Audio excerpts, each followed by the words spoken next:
Hey,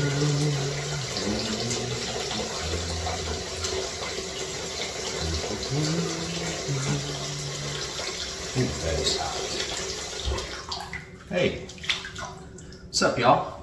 So today we're going to do a brand new shave, bring the mustache out, and I wanted to talk about sin.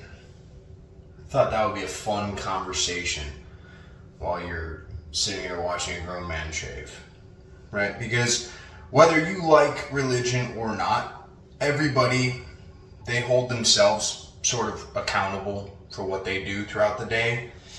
And whether you call it sin, missing the mark, a transgression, maybe you call yourself a bad person, if you have a conscience of any kind, you will have sin. And that's more so what I wanted to touch on, is what is it? How can we free ourselves from it? And how it's kind of been misinterpreted for thousands of years to hold people down, to make our lives worse. You know, if you think about it, I'm going to take this off real quick.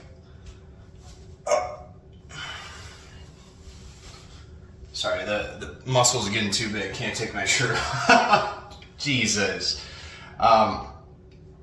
So, like, if you think about the church, or you think about any religion, you would go in and you'd have a booth, and you're supposed to apologize because you need forgiveness from somewhere outside of yourself for something that you've done. Okay, that seems like a human construct of morality.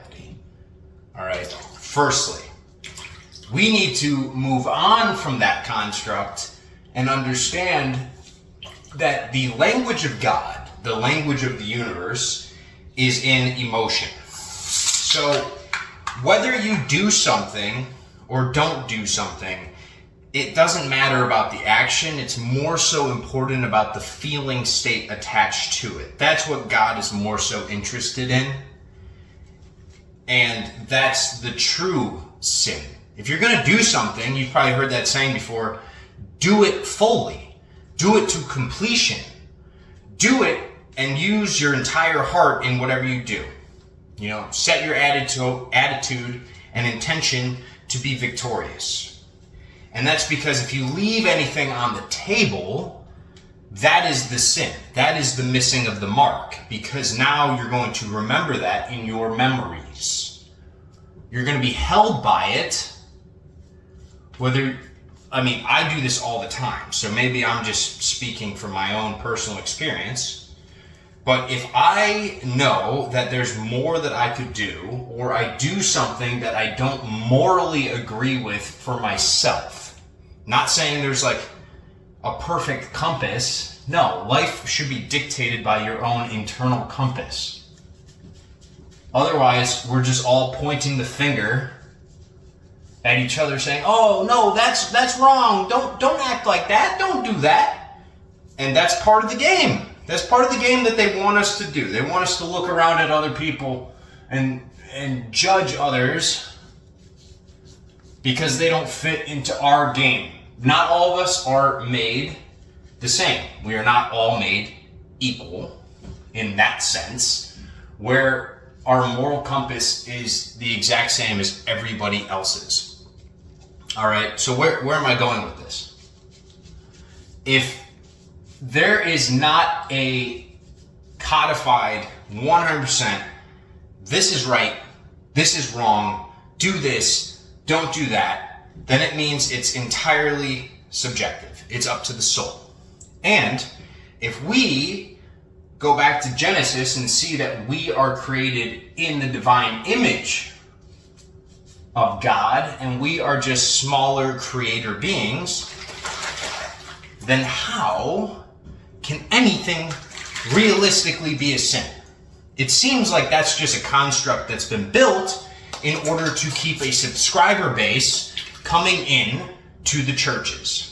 Yeah, so I'm going to call out the churches on this one because they don't really, help people as much as they should be. I think a lot of what Jesus taught was about the caste systems, about the hierarchy, how they're saying like, you know, you guys are in these temples, you guys get all these offerings, but what do you actually do for the people? It's like there's a separation between you and the people. You want the people to feel bad, and the only way that could be forgiven is to come to you instead of going within and dealing with it themselves, sitting in silence with the Father and, you know, looking over the details of their life and deciding for themselves, hey, do I want to be held accountable for these things in a negative light? Or is this really who I am? I want you guys to think about porn stars while I get started. Just think about them real quick. Because it's a great segue into this. I think most would agree that sex and porn throughout time, well, porn's a rather new construct that's been built, would be kind of like something you should do in the shadows. Maybe not as open. But if we're all created in that divine image, if at your highest level you have a blueprint, right? Something that is about you, that creates your path for you. Because I don't know my path. Do you know your path? Does anyone really know their path? Or the things that make their heart happy? It's all different. It's different for everybody. So we look at somebody like a porn star, and that really throws a wrench into the whole like moral argument, the whole sin argument of action being what a sin is. I'm arguing that sin has nothing to do with the actions you take and has everything to do with the quality of the emotion that you feel while you are doing the act. Because that is how the universe talks to us. That's how the universe experiences things. Everything in life is supposed to be experiential. Okay? So there is no necessary right or wrong. We have some guide rules. I'm not saying like go out and kill people. Obviously not. But throughout time, even with killing, there have been like righteous killings, and furthering that point, who decides what's righteous and what's not righteous? It's entirely subjective. People can do an act in the physical world that to others would be untastely, it would be a sin, but because of the circumstance, no, now it's a good thing to do. So it's entirely emotionally based. And the whole point of this discussion today is I want you guys to set yourself free from this sin. Really set yourself free. You're the only one that can set yourself free. Because otherwise, all those thoughts that you have coming in, saying, oh my God, you know, I'm doing this wrong, I'm doing that wrong, my life is falling apart. All of those are technically sin. Anything where you are beating yourself up, where you are missing the mark, because why would you beat yourself up if you weren't missing the mark, is the sin. And so to set yourself free, you just need to choose a different cycle. One in which it is more loving. If you enjoy certain activities that other people would consider a sin, again, remove yourself from those people. Right? If you love it, it is not a sin. If it speaks to your soul, it is not a sin. If other people have any intellect into your emotional well-being, they are your master. Okay? We shouldn't be living in a lower state of being just because of other people's moral compasses. That's fucking wild. That is diabolical levels of work. I couldn't imagine doing what I do if I actually cared about people's opinions. No, you wouldn't be able to. I'd constantly be worried about like, oh, well, what is this one person gonna say? Oh, well, there's like 500 plus more? And there's people that like what you do, and there's people that don't like what you do. But if you constantly sell yourself out to what other people think of you because you're in fear of sinning to them, to the world, then you're going to be the worst version of you, of yourself. And that is the greatest sin of all. So I want you guys to think about all the daily activities that you partake in. I want you to tabulate up. Just think about it.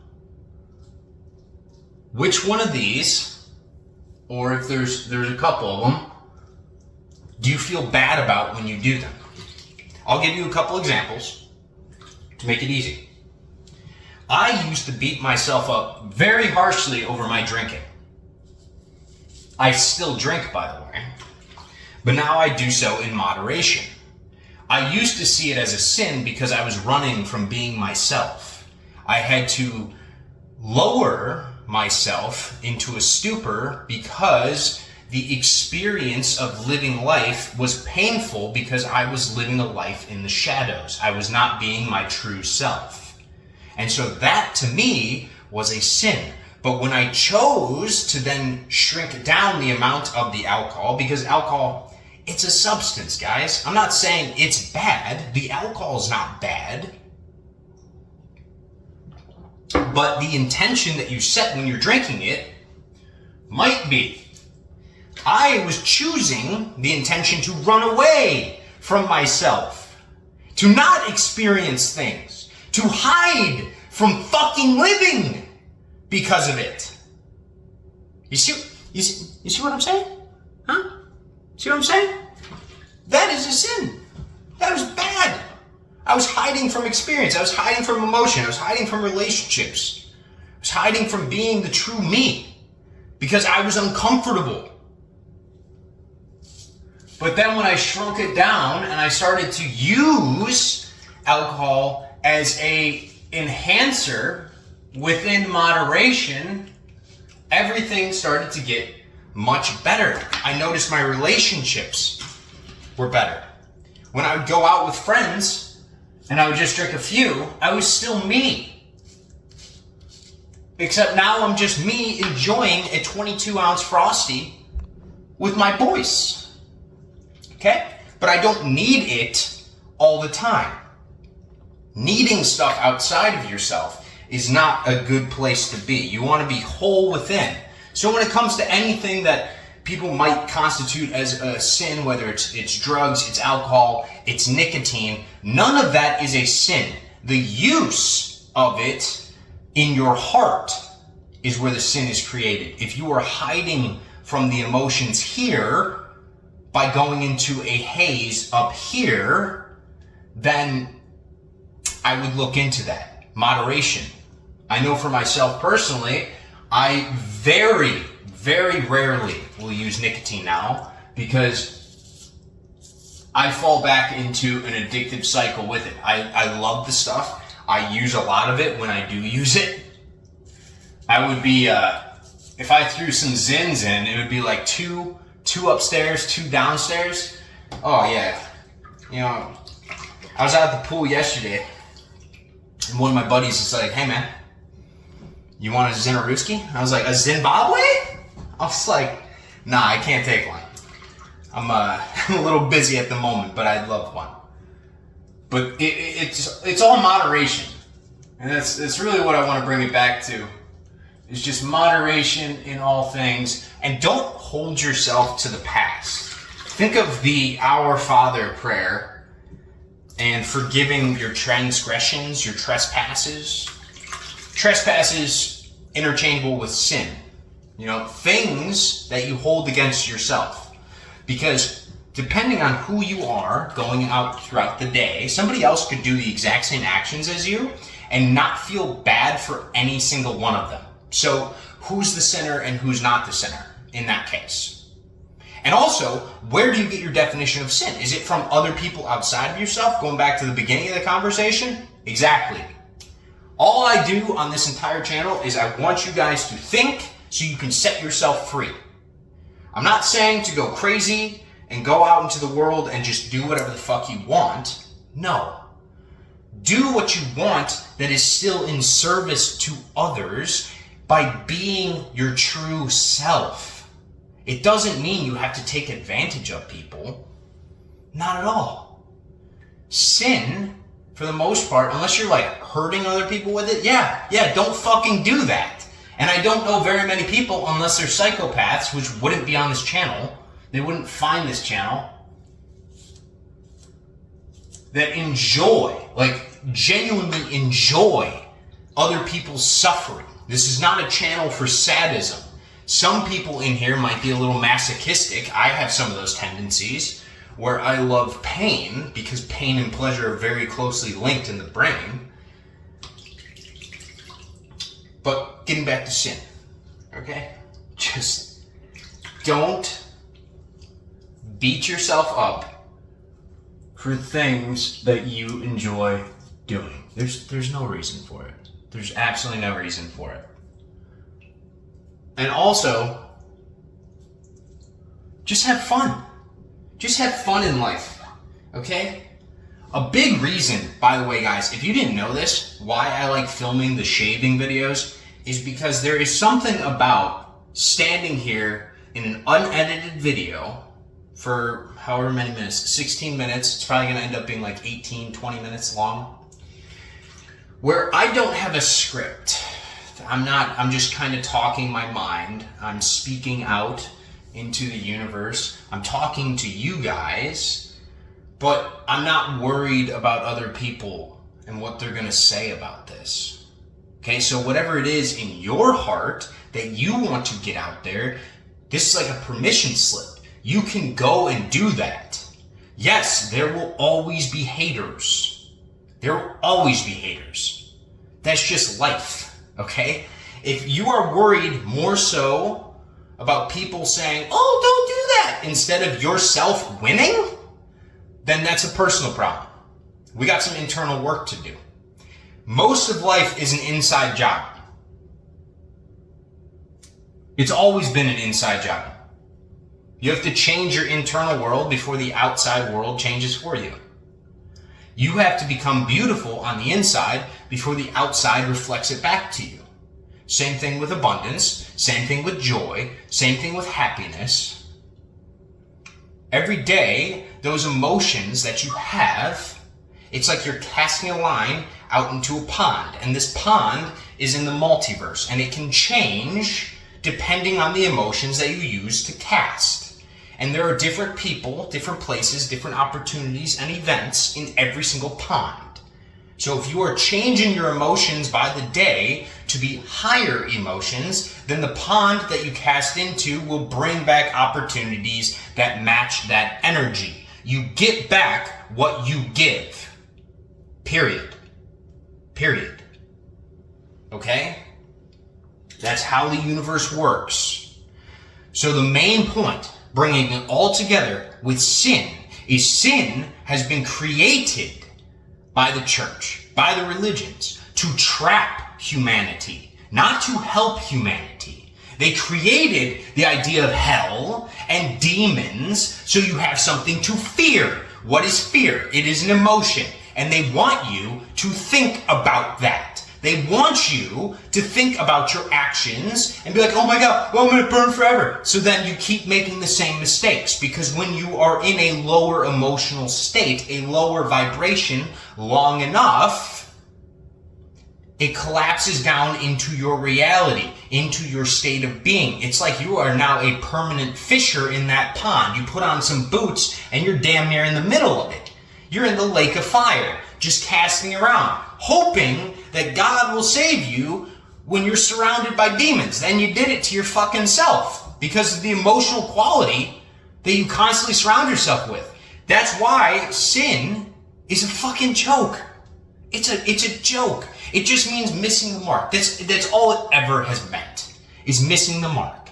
So figure out what you want out of your life and live up to it. Live your life without regrets. And even if you sometimes miss that mark, just realize it's already forgiven. There is no past. There is no future. You don't need to worry about any of that shit. Just worry about today and the daily bread you've been given, and act as if you are always loved unconditionally, because you are.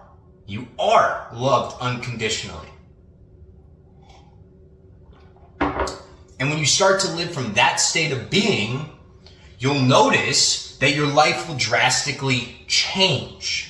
When you focus on success, when you focus on the wins, when you focus on climbing the mountaintop and just taking the step in front of you, even if it's scary, but staying within that space of gratitude that you will be okay, there is no reason to fear. Do not be afraid. Number one repeated line in the entirety of the Bible.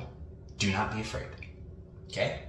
When you live from that state, everything will work out for you. So stop with the mental ruminations. Stop wondering if, oh my God, am I going to burn somewhere? No. You're going to burn if you keep thinking you're going to burn. Okay? If you keep telling yourself that you're a bad person, then you're going to be a bad person. If you keep telling yourself that you were born into sin, that you are destined for hell, then you will be, right? Except hell doesn't really exist. This is hell, where we're at right now, right? A place of physical pain and suffering. But it's all of your choosing. Heaven is here as well. But you have to allow space for yourself to forgive yourself. So now you can step into the activities that you genuinely enjoy and guard your heart from the moralities of other people outside of yourself that say, oh, you're doing it wrong. You can't do it that way. No, fuck those people. Fuck them. Okay? And by the way, telling somebody to go fuck themselves if they're trying to control you is not a sin. It's not a sin. There is, no. You get to decide what the sins are. You get to decide. You've always had the choice. You are created in the divine image of God. You are already perfect. Whatever your soul speaks into existence for you as what you want to do, as what you want to fill your time with, that is what you should be doing. Whether that is being in a construction company, maybe it's a painter, maybe it's a porn star, maybe it's a singer. All those paths are valid. Every path is valid. You just have to walk it. Not walking it when your soul is screaming at you to do it is the only true sin. And living from a state of lower emotion, of fear of, oh my God, but what could go wrong? Of anger at other people that are walking their path because you are projecting outward what you refuse to do internally. All that negativity, let go. Just fucking let go of it. Let the big guy take care of it. All right? Stop worrying about other people. Stop trying to project outward and say like, oh, well, those people are bad. Oh, I'm good because that's why we do it. By the way, I've done this so much in my entire life. And looking back now, I'm like, yeah, you know what? It's because I felt like a piece of shit. So I needed somebody else on the outside to do something that I could morally say is bad, so I would feel better about myself. I was being a fucking child. And we all do it. We all do it. Okay? So I love you guys. I want you to be free. Set yourself free. Stop holding yourself to the sins of the past because it's in the past. If you focus on them in the present moment, which is the only thing you have, you're going to keep repeating the same things because you're going to keep attracting that same emotion back to you because you're sitting in it. So focus on your dreams. Focus on the best. Focus on moving forward. And be grateful for every breath along the way because it's a wild fucking journey. It never ends. Just have fun. All right, guys? Namaste. See you next time.